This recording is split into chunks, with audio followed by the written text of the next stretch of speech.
Hi everybody, very happy to be here. I am Lee Spector and I'm at Hampshire College and also UMass Amherst, where I teach computer science.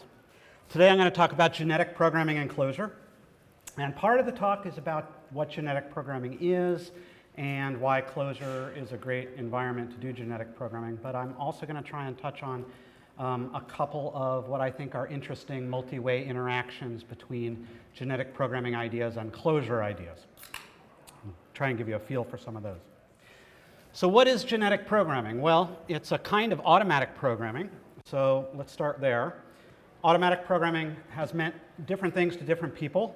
And here's a quote from 1985 from David Parnas, where he says, "Automatic programming has always been a euphemism for programming in a higher level language than was then available to the programmer." So programmers do a lot of work to translate their ideas into code, and if they have a higher level language, that allows them to do less work, and in some sense, that's automatic programming. But the idea of automatic programming that I have in mind, that we have in mind when we talk about genetic programming, is a bit more radical, and I've always liked this quote from Arthur Samuel from the 50s, actually, where he asked, "How can computers learn to solve problems without being explicitly programmed? In other words, how can computers be made to do what is needed to be done without being told exactly how to do it?" Now, before we turn to genetic programming, I want to mention another approach to automatic programming that has actually advanced quite a bit in the last couple of years, and this is called inductive programming. And these systems take input-output examples or constraints as input, and they generally operate in tightly circumscribed domains with carefully crafted domain-specific languages, and then they conduct what's essentially a systematic and exhaustive search to find a program that satisfies those constraints. And this is now being done cleverly enough and well enough to be useful for end-user scripting automation. For example, if you've used a recent version of Excel, there's a flash fill feature that uses this technique. There's also something called Magic Haskeller in the Haskell community that operates on similar principles. Now these systems, these inductive programming systems, do definitely have practical utility, and they'll certainly get better, but I would claim that they're more about the typing part of programming than the thinking part. They're more about what programmers do with their fingers than with their brains. They do a little bit of what you do with your brain, but not a great deal. And it's pretty clear that the algorithms they use are inherently limited to producing very small programs, actually in the neighborhood of 10 to 20 instructions maximum, in highly restricted domain-specific languages that really limit the combinatorial explosion. By contrast, what I and many people working in genetic programming are hoping to produce automatically are the charismatic megafauna of the software world. So we're after something more complex, skilled, and capable than just macros that switch word order of names and spreadsheets. And we actually hope to eventually be able to automate the production of large-scale software projects that, if you came across them in the wild, you might think were designed by brilliant, human, creative software developers. I think it's safe to say that the existing inductive programming techniques that are based on this systematic and exhaustive search will never produce this kind of software. So how do such complex and capable systems actually arise? Well, they arise in ecologies, all the examples of it we know, and populations of individuals that interact and co-evolve by variation and natural selection. So that's where we take our inspiration from. Now, how do we think about processes that create complex systems by evolution over time? Well, one way, which Darwin himself used and which has remained a popular metaphor ever since, is with a tree. With an evolutionary tree of life, with species represented as branches, and time moving upwards. As we move up the tree, new branches are created by variation, and selection prunes branches that are less well adapted to their environments. Now, the metaphor isn't perfect, and in biology, species aren't really so well defined, and this leaves out hybridization and lateral gene transfer, but it's still a useful and popular metaphor to the extent that last year's Clojure Conj, Brian Getz gave a talk in which he was talking about how programming languages develop, and he said, and I'll quote him here, "I prefer to take a more evolutionary view to programming languages and tools, and so the analogy goes like this. imagine an ecosystem where the programming problems are the prey, the programming languages and tools are the predators, and the state of computing hardware and infrastructure is the environment. So, okay, we've got an ecosystem, now we let evolution do its thing. And we watch how the denizens of this environment change over time. Okay? Now, he was making a bigger point about the Java ecosystem that I'm not going to get into. But one can indeed think of the evolutionary tree of programming languages and tools, with Clojure among the current frontier of tree growth. And incidentally, if you do a web search for evolution of programming languages, you'll find a lot of trees going back to the earliest days of computing, and they're actually quite interesting. I recommend that. And you can think of this not only for programming languages and tools, but also for software in general, like web browsers. And it's a reasonable metaphor because what is going on in these in the evolution of software really is a kind of evolution by variation, although it's generally not random variation, and selection. So what I want to talk about for the rest of today is taking this away from the idea of human-developed software, where variation is produced by humans, carefully considered steps made by intelligent designers. And instead, I want to talk about evolution of arbitrary programs produced by large-scale, fine-grained, random variation over which natural selection can act. And this is taking the ideas of evolution much more seriously and applying them more actively and deliberatively to the evolution of software. So with that background, I can now define genetic programming as the deliberate Darwinian evolution of computer programs, which can be useful for solving problems, for producing software, and for understanding life. And I'm going to talk a little bit about each of those possible uses of genetic programming after I outline the general technique. All right, in terms of software development, what we're looking at is something like this, where we are providing the system with a programming problem as input, and it's presumably in the form of tests, and what we want coming out is software, okay? And what's inside is Darwin, okay? But how do we write the code for Darwinian theory? And the genetic programming is a specialized version of a more general idea called a genetic algorithm, which I've outlined here. So we start with random instances of the sort of thing that we're looking for, okay? And in traditional genetic algorithms, this might be a bit string or a bunch of parameters that we're trying to optimize. And we subject them to successive cycles of assessment, selection, and variation. We determine how good each one is, and unless we have a solution already, we select some of the better ones, we vary them randomly to produce the next generation, which we then assess again, and so on, until we either succeed or give up. Now, this is definitely a caricature of biological evolution, okay? In biological evolution, we have gene expression and development, and selection and sexes, and a lot more. But the amazing thing to me is that as much of a caricature as this is, it actually can solve hard problems. So genetic programming is just the same thing in which the sorts of things that we're looking for are programs. So we start with random programs. We assess them by running them, because that's how you know how good a program is. And the output is solution programs.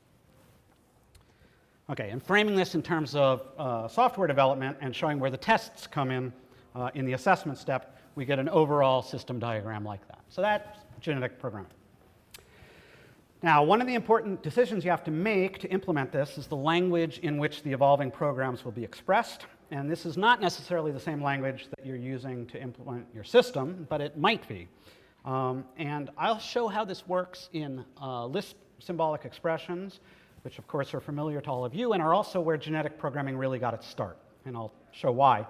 And then I'll show how it works with stack-based languages, because I think that's actually a more promising direction for the future.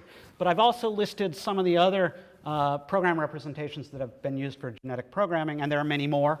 People have evolved all of these things and many more, just to give you a feel for what people have tried. So everybody here is familiar with Lisp symbolic expressions. Some arbitrary examples here. And the main point is that there is syntactic uniformity, okay? So every expression is either an atom, which is a variable or a number in these cases, or a list in which the first element is an operation and the remainder are sub-expressions. Now, this is why genetic programming was first developed and popularized in Lisp, because the syntactic uniformity is really convenient for random program generation and variation. And the first systems that were widely used were actually written in Common Lisp and evolving Common Lisp expressions. So the standard way to mutate, to randomly vary a single Lisp expression, is just to pick a random sub-expression and replace it with a new random sub-expression, like this, okay? And the standard way to do recombination, or crossover, is just do the same thing, except you take the replacement code from another program in the population rather than generating it from scratch, okay? So here, the child inherits some of its code and presumably some of its functionality from each of two parents. Now, I'm, in the next few slides, going to show you all of the code for a complete genetic programming system, mainly just to show you how simple the idea is and how nicely and cleanly it can be done in Clojure, okay? I'm going to show it to you on a toy problem for the sake of demonstration, and that's the even 3 parity problem. Here we want a program that takes 3 Booleans and returns true if an even number of those 3 Booleans are true. And you could do that in Clojure very easily. There's one nice way to do it. But for the sake of this example, I'm not going to not let evolution use even and count and filter. It's only going to be allowed to use and, or, NAND, NOR, and NOT. Okay? These Boolean operations take Boolean inputs and produce a Boolean output. So before I dive into the code, I want to warn you that it uses eval, and it also uses a lot of stack-consuming recursion. My goal here is to convey the ideas, and I think those things help here, but there are more scalable ways to do everything I do here. All right, so this is the target data, and each test case is a vector of 3 input values and the correct output. Okay? And here's how we can specify the primordial ooze out of which programs can be constructed. I've put the functions in a map that maps functions to arities. And we have a random function that just returns one of the keys of the map, and a random terminal function. The word terminal in genetic programming just means one of the leaves of the program tree that randomly returns one of the inputs. And I've had to implement NAND and NOR because they're not built in.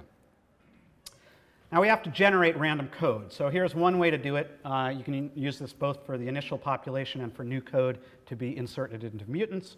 What I've done here is a very simple recursive algorithm with a depth limit. And at each point, if we've hit the depth limit, or sometimes even if we haven't, we just return a random terminal.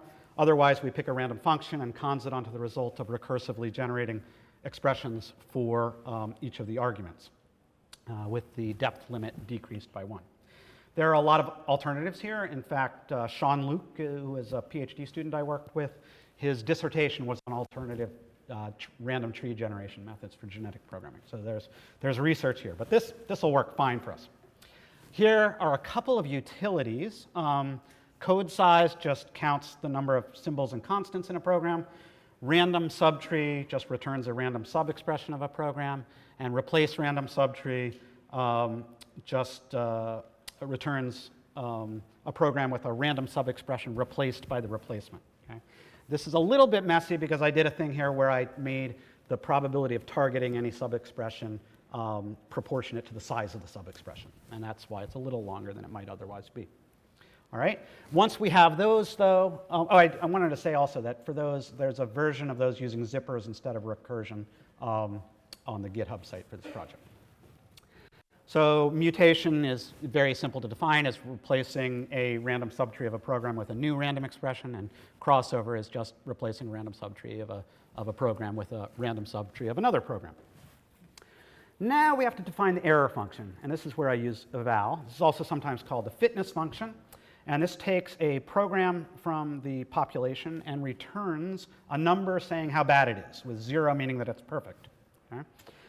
So we create an expression with fn, the argument list, and the program that we want to test the error of. We eval it to produce a real function, and then we call it on each set of inputs, and we accumulate errors of 0 if it's correct for that case, and 1 if it's incorrect, and we return the sum. Okay? This is the step that it's really super easy to do concurrently, and you know, these evolutionary processes are embarrassingly parallel, right? So, and this you could farm out all over the place. And it's also the most expensive step in most genetic programming because it might be a lot more work to do there. Now, a couple of things that I'm going to do on the next slide are simpler if we sort the population by error. So this does that, and we do it in a way that only requires us to calculate the error of each individual once. And then selection. How do we select the better parents to make children? This is one of the most popular techniques. It's very simple. It's tournament selection, and what you do is you pick a small number of guys completely at random and return the guy with the best fitness, lowest error of them. And since we've got a population sorted by error, we can just pick a small number of random indices and return the program with the lowest index. Okay? So that's very simple. Now this is really the final definition. This is evolve. It's got a bunch of printing in it, and so I had to shrink it. But here I've taken out all the print-related stuff so you can see the core algorithm a little easier. And what you can see is it's just a loop. It's that loop from the diagram I showed. We start with a population of random programs that are sorted by error, and then unless we're done, we recur with a new population that's made from mutated, crossed over, and reproduced selected individuals from the current population. And I've used some specific percentages for the different genetic operators, and there's a whole literature of those operations and how much you should do each one. But this works fine for us. So here it is running with the printing. And I left out the middle part there, but we see the first printed report and the final one at generation 20, and we see a solution. So it works. That is actually correct. Now, if you say, well, what if I wanted to use filter and count and the other functions? Well, it's a little trickier than just throwing them into the function set for a couple of reasons. Number one is types, and number two is the halting problem. But I'm going to come to a small problem called the halting problem. We're going to come to one way of handling those things a little bit later. Okay? All right, but before I do that, I want to step back and look at the role of tests here. Okay? So tests are used in assessing these programs during evolution, but how are they used in assessing them? Well, what I did here, and what is typically done, is that we sum up the errors across all the tests. This actually does not always work so well, and particularly for problems that have heterogeneous, imbalanced tests that are interrelated in complicated ways that you don't know in advance. And I think for real programming, that's almost always the case. Okay? So lexicase selection is a new way of doing this. This is one of the developments in my lab that just in the last couple of years. And what it does is to iteratively filter the population by test cases considered one at a time in random order every time you need a parent. Okay? The great thing about this is it can select programs on the basis of any case, regardless of how horribly they perform on the other cases, because they might have something valuable to contribute to the population for that case, and also every combination of cases. Okay? And what we found is that this can make a really big difference and sometimes help evolution to succeed where otherwise it would fail. Okay? So how would you do this in Clojure? It's actually really easy to take the really simple code I provided before and make it use lexicase selection instead. The first step is just don't sum up the errors. Okay? This is the same as the last error function, but without the reduce plus. Okay? So this returns the sequence of errors. And in our sort by error function, we're still going to sort by the total error, but we'll need the full error sequences for selection later on, so we attach them to the programs as metadata. That's handy. Okay? Just stick them on there as metadata.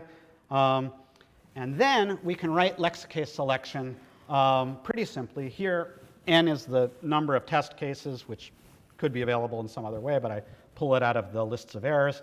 And at each step, if there are, we do a loop, and at each step, if there are no more test cases, or if we've reduced the pool to only one survivor, then we return a random survivor. Otherwise, we recur with only those individuals that are best on the first test case. And remember, they were sorted randomly, and with the rest of the test cases for further filtering. Okay? So that's this lexicase selection idea. Pretty simple to implement. And here is a run using lexicase selection. And the main thing that I want you to see here is that we found a more concise solution, and that we found it in a quarter as many generations. Okay? Now, one run doesn't mean anything. There's a lot of randomness in this process, but we've done thousands of runs on many problems.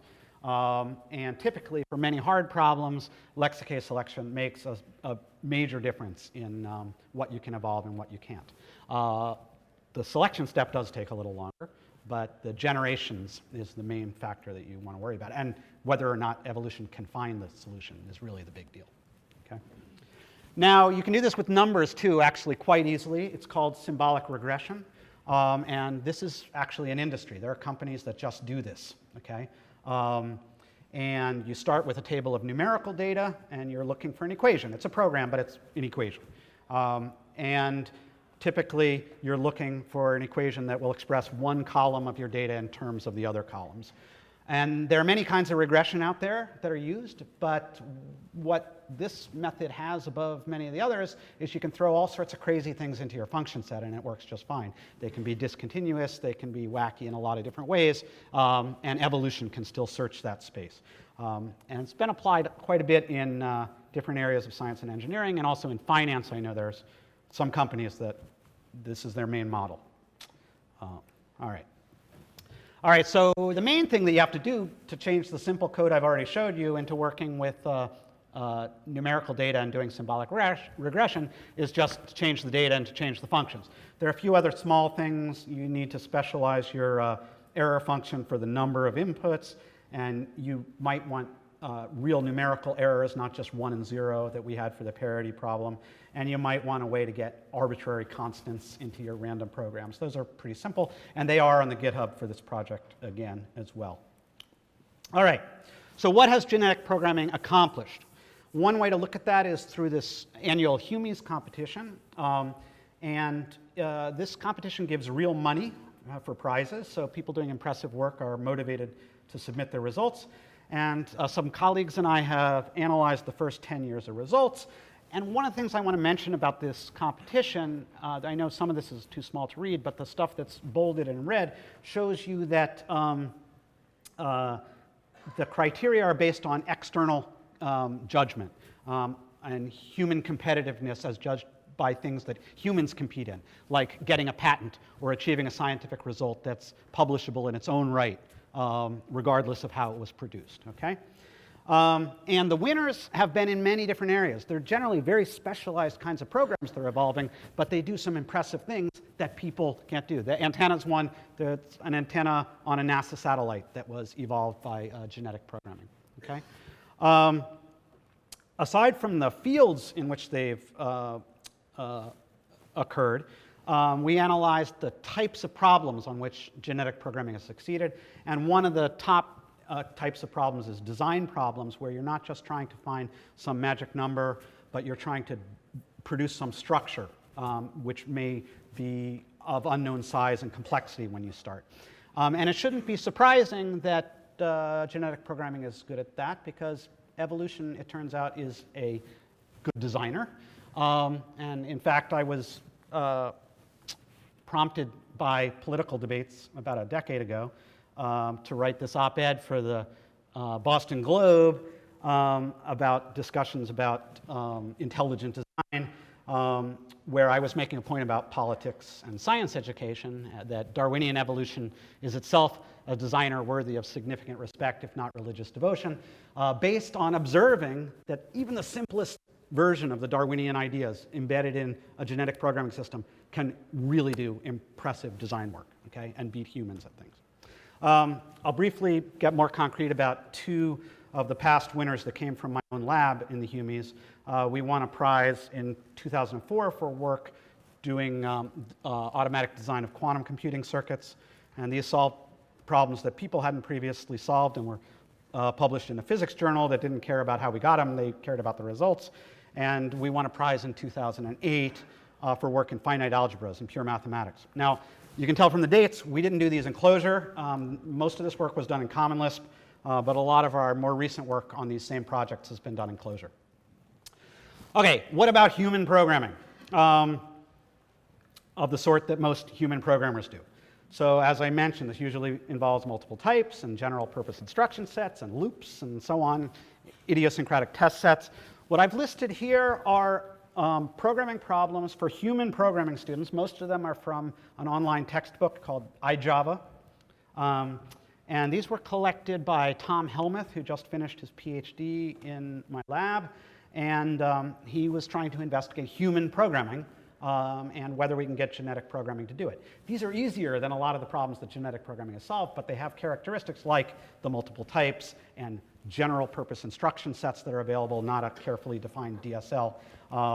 And so we wanted to see if we could do this. And here are a couple of the examples. Replace space with new lines.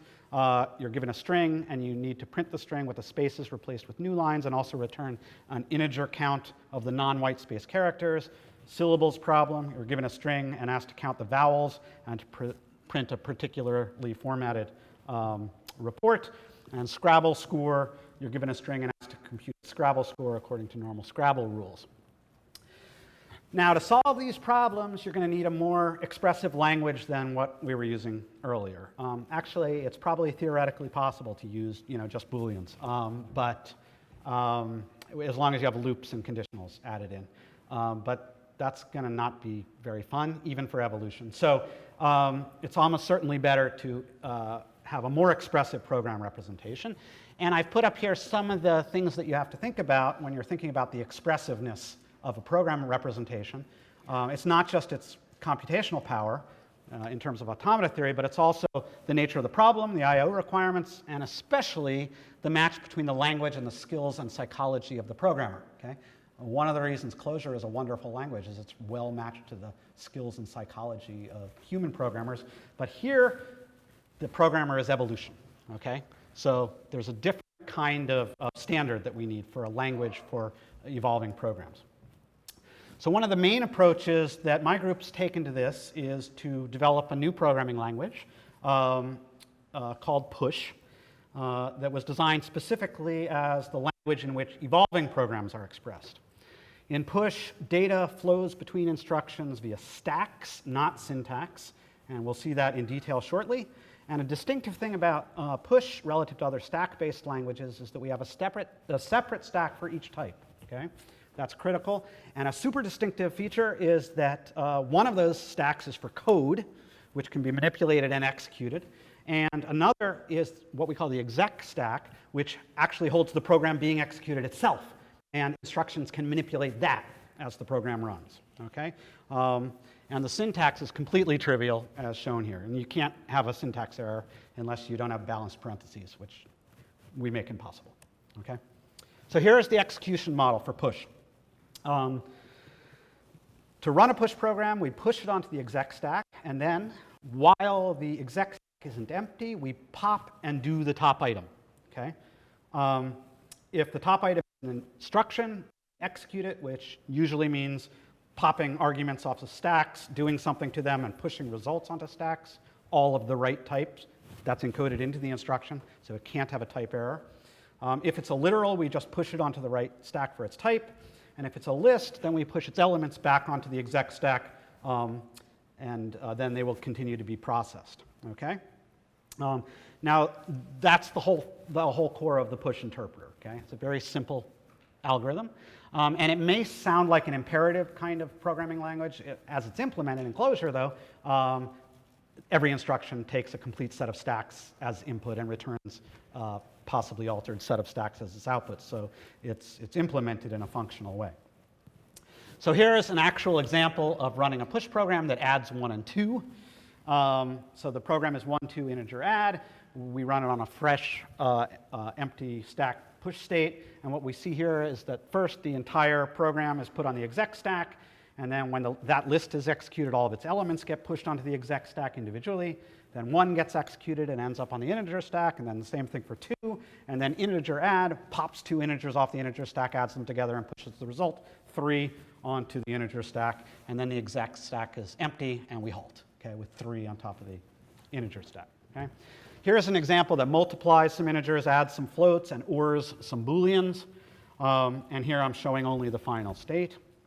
And here I've mixed things up a bit from the last example, interleaving operations on different types and adding some noise, but we get the same result because each instruction gets its arguments from stacks, not from position in the program, not from syntax. Okay?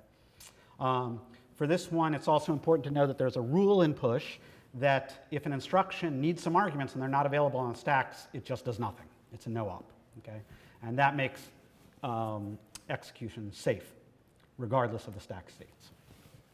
My last example of a push program executing shows the tip of the iceberg of what you can do with exec stack manipulation. Here using exec dupe, which duplicates the top item on the exec stack. When exec dupe is executed here, the top item on the exec stack is the list of 3.13 and float mult. So that list gets duplicated and ends up running twice. Okay? This, combined with other stack manipulation instructions, is really powerful. This gives us Turing completeness right there, if we also have conditionals, which we do. And we've built in instructions for combinators and other high-level looping structures and so on. So it's really easy to express complex control structures, really innovative control structures, through exec stack manipulation. And, halting problem, of course, we have to enforce an execution limit. So we just simply, at the top of the loop of doing every step of interpretation, if we've hit the limit, we stop. Notice, though, we can still have stuff on the stack, so you could still use the resulting state, even if you had to terminate early.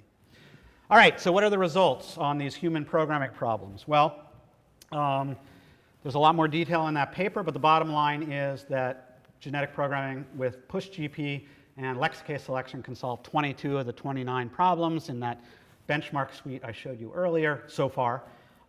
So we still have a ways to go before we can even do what a first semester programming student can do. But we're making progress, and we can measure the progress now, which is great. Another result, though, is that we do much better with lexicase selection than without it. Okay? So it really does make a difference here. All right, what about using genetic programming to understand life? Well, one perspective on this stems from thinking about life as involving the evolution of programs. And I would say that, in fact, if you consider DNA as a programming language, which, when executed, builds a body and behavior, then we can actually say that life is the evolution of programs, okay? Granted, this is coming from an unusual perspective, but one perspective on what life is about is programs evolving, and that's the programs in DNA. But how do you study life, real life, through studying the evolution of programs? Well, there is a tradition of doing this, sometimes called work on artificial life or digital organisms. And these systems generally simulate populations of individuals in simulated environments. And even though it's all completely fake and very abstract most of the time, it actually can allow you to ask some real questions about real evolutionary processes. I've listed names of a few popular systems down there, and some of them, and certainly Avita, if you're interested in this, you should check out Avita, have been used to do real science on real biological questions, even though it's a completely artificial world. And in Clojure, I want to just very quickly show a new environment that my group is playing with for asking some of these questions. This is built in Clojure and Quil. And the environment is called Pucks. And to set you up, I'm going to read you a quote from the beginning of the description on the GitHub page. And it goes like this. Pucks are flat, pucks are round. Every puck has a core, which may be solid, and a porous membrane. Pucks have batteries, consume energy, and if they run out of power. Active pucks are oriented in the plane, facing a single direction at a time. An active puck can sense nearby pucks and accelerate in the direction it is facing, or a different direction if it has changed its thrust angle. Active pucks act by making proposals to the universe.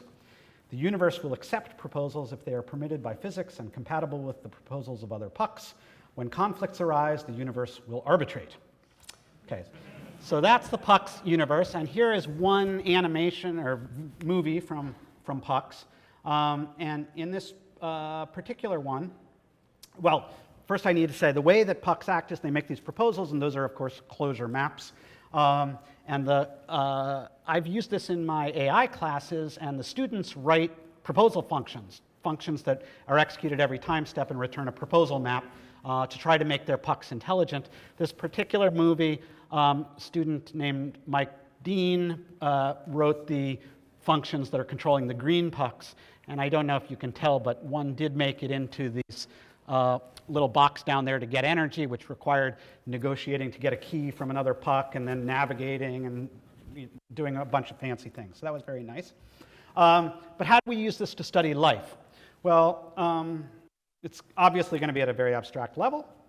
But what you see here is a movie of a world in which the blue pucks are initially controlled by random push programs. And the ones that are more successful spawn more children. That's another thing a puck can propose to do, is to spawn a child and say what its proposal function will be. We can see the beginnings of an evolutionary process in which arbitrary functions can, in principle, evolve to control behavior. So the question is, what programs will survive, what will not? What inventive strategies will emerge? Will we see cooperation evolve? Will we see multicellularity? They can form bonds that allow them to do things that multicellular organisms could conceivably do. Under what conditions? I don't know yet. This is ongoing work. But the fun thing is that it's easy to explore this with this set of powerful tools.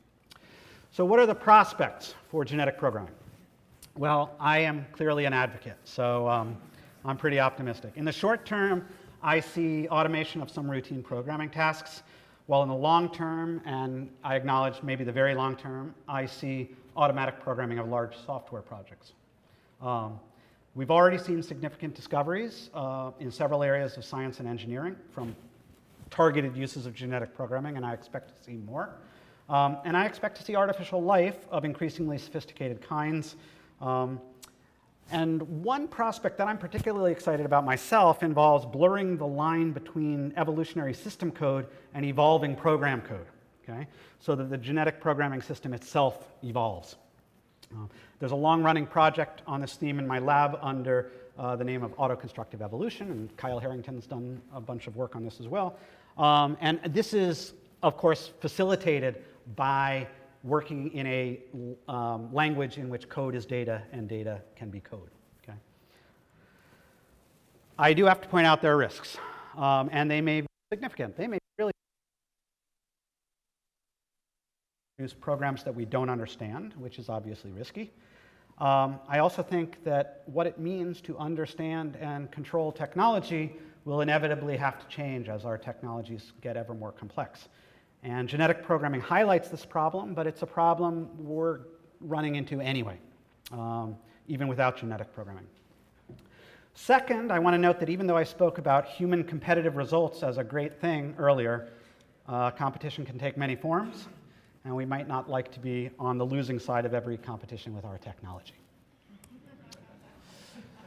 Okay, so to sum up the connections between Clojure and genetic programming. Clojure is a great language for playing with genetic programming, in part because of homoiconicity, that code is data and data can be code, and because it makes it so easy to develop domain-specific languages, and because of its support for concurrency and the fact that genetic programming is embarrassingly parallel. I think that working with genetic programming also provides perspective on some issues that are of interest in the whole Clojure community, maybe at an abstract level, related to types, related to tests, maybe related to a few other things. I also think that Clojure is a fantastic environment for this kind of work because it supports rapid exploratory programming workflows where you don't know what you're trying to build from the start, and you're experimenting as you design your system. On a less positive note, although I do have more hope after Chowser's talk this morning, this kind of work often leaves you staring at an exception that occurred after hours or days of evolution that has been based on millions of random choices that are very hard to replicate. And as of now, the Clojure experience is not nearly as good in those situations as it is in Common Lisp, which is sort of the main environment I worked in before I decided that Clojure was the one true path going forwards. But I think this is improving, and I just want to encourage people to help continue to improve that for this kind of programming work, which I acknowledge is a niche, but it's my niche.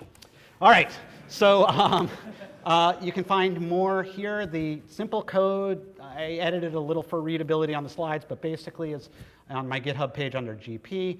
There's a pushlanguage.org page. The PushGP system, and this is a long-running and sort of organically grown and not very well engineered, I have to admit, project, but it is what we're using for our cutting-edge research. It's called Clojure. That's Push and Clojure. And a guy named Bill Tozier, who is a fan of Push, is building a new version of Push and Clojure, which, and he's much more up on good software engineering practices and testing and stuff like that. And that's just hitting alpha stage, this Push and Clojure project. So just beginning, and there's no genetic programming connected to it, but some of you might want to check that out. Pux is available, and Tom Helmuth's dissertation has a lot more detail about some of the things I talked about. And thank you very much.